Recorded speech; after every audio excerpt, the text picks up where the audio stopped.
Hey guys, Bird Yugioh here. So today I wanted to bring you some replays for the Kaiju deck. I just did the deck profile on my channel, so I wanted to bring you some replays. So I got 5 of them here. One of them is super short. A couple of them are pretty grindy, and then a couple of them are just kind of like you win because of certain cards you play. So we'll go over them as we hit them. But if you guys are not already, make sure you're subscribed so you don't miss any content like this. So yeah, let's start with the first one. So we are playing against a Skull Servant type deck. They go first, and they just set one and pass to me. So I have obviously Red Reboot, but no back row to worry about. Regeki, there's one monster, so but we do have Kaiju Files and Kyoto Waterfront, which are amazing. So we're going to be starting off with always activating Kyoto Waterfront first, and then the Kaiju Files. Specialing out the Pankratops, and then using the first Kaiju, getting rid of that monster, and that gets us a counter on Kyoto, and then a counter on Kaiju Files. And then we use Kaiju Files to switch out that Doggoran for a lower attack one. That's basically the only reason we're doing that. And then we're just going to attack over, just simplifying the game state. That's mostly what this deck does best, is just simplify the game state. Sometimes it's too simple, and a combo deck can just come right back and OTKU. And then this one, they go for a fusion. Nothing, obviously we have a Kaiju. So really we're not afraid of any one monster. If they build a board of a bunch of crazy monsters, we're, kind of not too happy about that. So yeah, we're getting tons of counters on here, as many as we need. And so what I do here, since I have 3 counters on Kaiju Files, 5 on Kyoto Waterfront. So I'm going to use the Kaiju Files to switch out my Godarla for a Gamma Seal. Because he just removes 2 counters, and you can negate anything and banish it. So that's especially good against a deck like this that wants, Skull Servants in the grave. But it's really good against any deck, obviously. You're just, negating an activation of anything. So we want to get that on the field. Again, especially since we have all of those counters to use. So yeah, basically anything he does at this point. He doesn't do anything there. Denko Sekka doesn't do much for us here, but it's some damage, or it's a normal attack monster. And then I'm not really too worried about anything at this point, just because that Gamma Seal. We're just getting another normal summon, get some more damage on the board, negating that and banishing it, which again is really nice with Gamma Seal. He's really good for that. You get a polymerization, we're going to negate that. And then from here, it's, they don't even bother setting one because they only have 1,000 left. So that is that replay. Let's go for the second one here. I believe this one is the quick one. Let's see. Let's swap.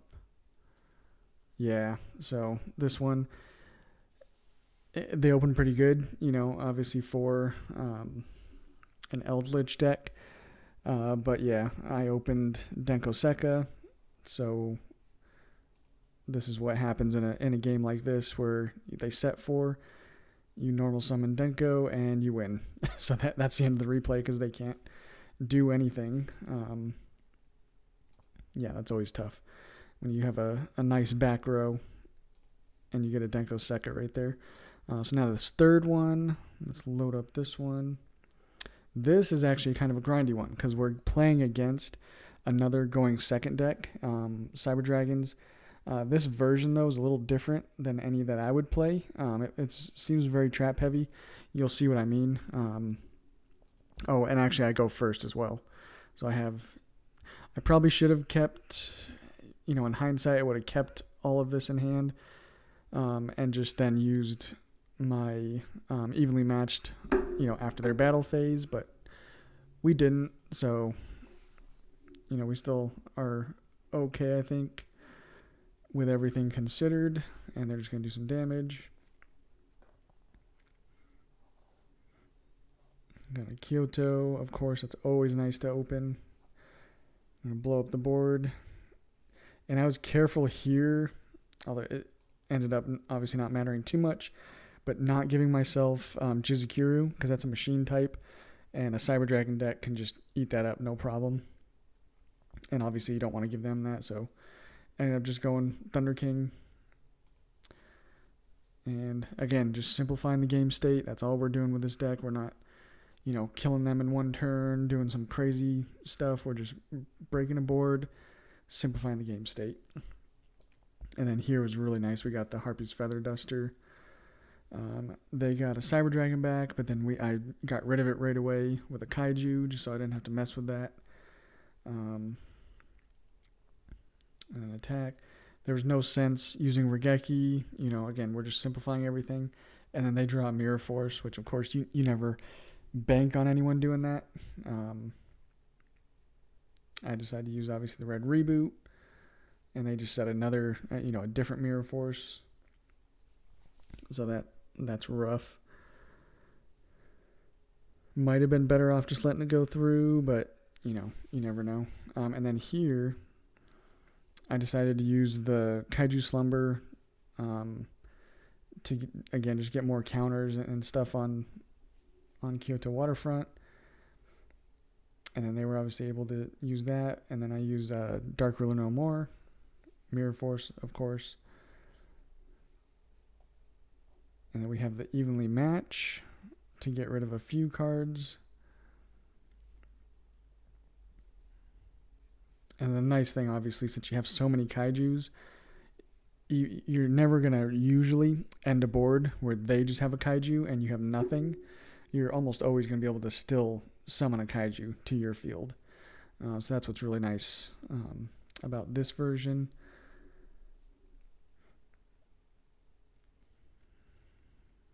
And then I'm not sure why they did that. They just decided to attack and get rid of the Gamma Seal. I would have thought it would have been better to just put it in defense position and have that on the board, but I guess they just didn't want a Kaiju on their board anymore. And then from here, they got the Quaking Mirror and the Cyber Valley, so really not much. And they're going to use the Quaking. It's fine. I still have a monster on the board. And then just set the Inspector border. Again, they just had nothing, so there was no reason to do anything else.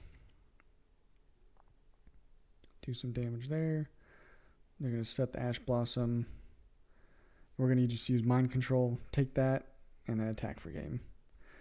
So, again, that was kind of a grindy one, mostly because going second deck against going second deck, but it worked out in the end just because we have too much to just get rid of any problem card on board. And then let's go here with,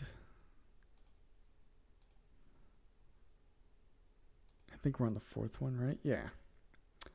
So this one is against, it's another grindy one.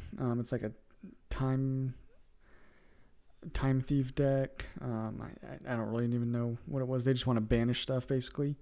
So I don't know if it was a Grand Maju, and I'm not sure. It's some 60 card deck. But again, same game plan as usual. We just want to simplify everything, get rid of monsters if we can, and again, we play so many Kaijus, we're never left with an empty board. Even though they have a really nice Kaiju on there with 3,000 defense, we're still able to special summon and just keep the board simple without keeping us too open. They set one again. Their cards just banish. That's all they do. And special summon another Kaiju. And again, doing the same thing.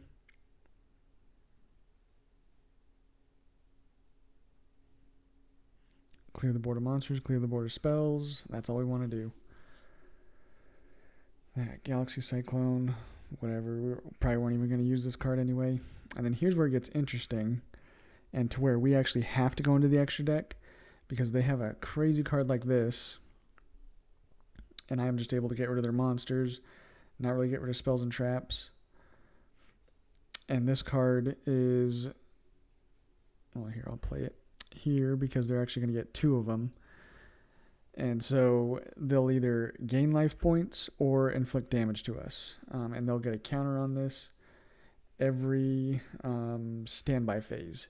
So these will get counters pretty quickly. So I need to focus on getting rid of these. That's kind of my game plan at this point because they have nothing else except those.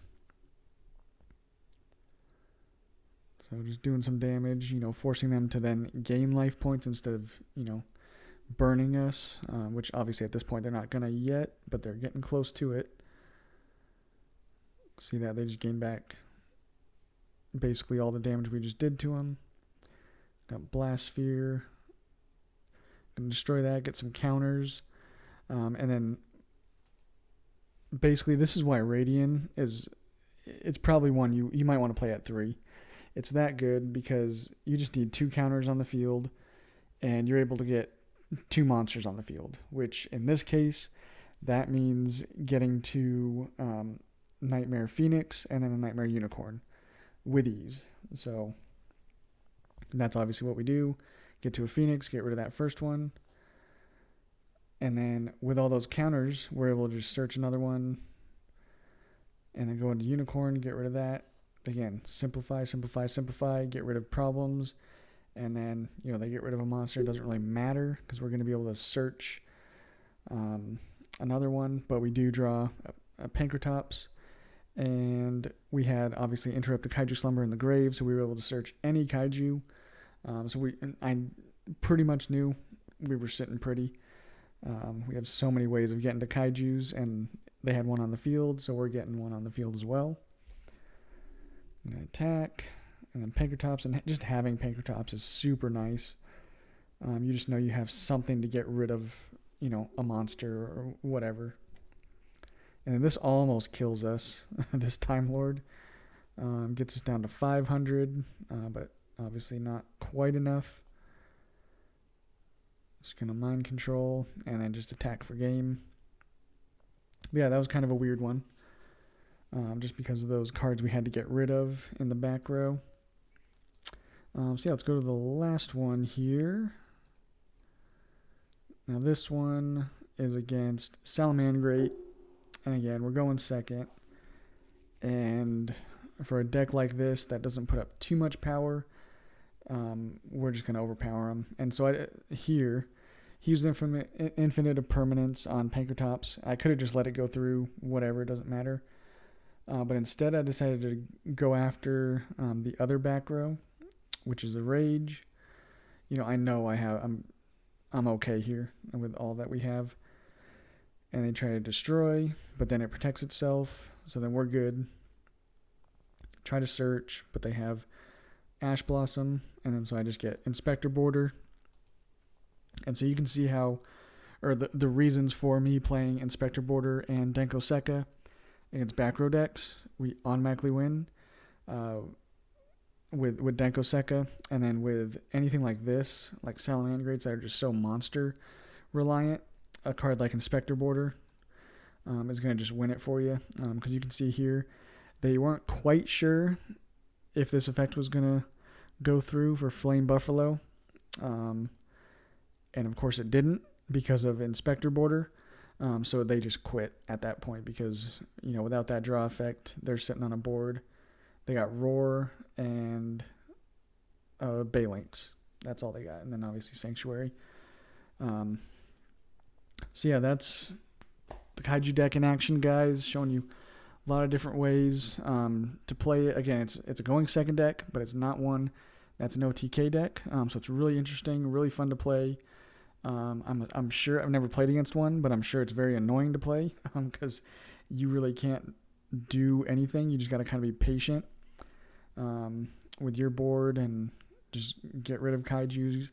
You don't want, obviously, Kyoto Waterfront to get too many counters because then they can just kind of do whatever they want. But yeah, fun deck. Check out the profile if you haven't, and we will catch you on the next one.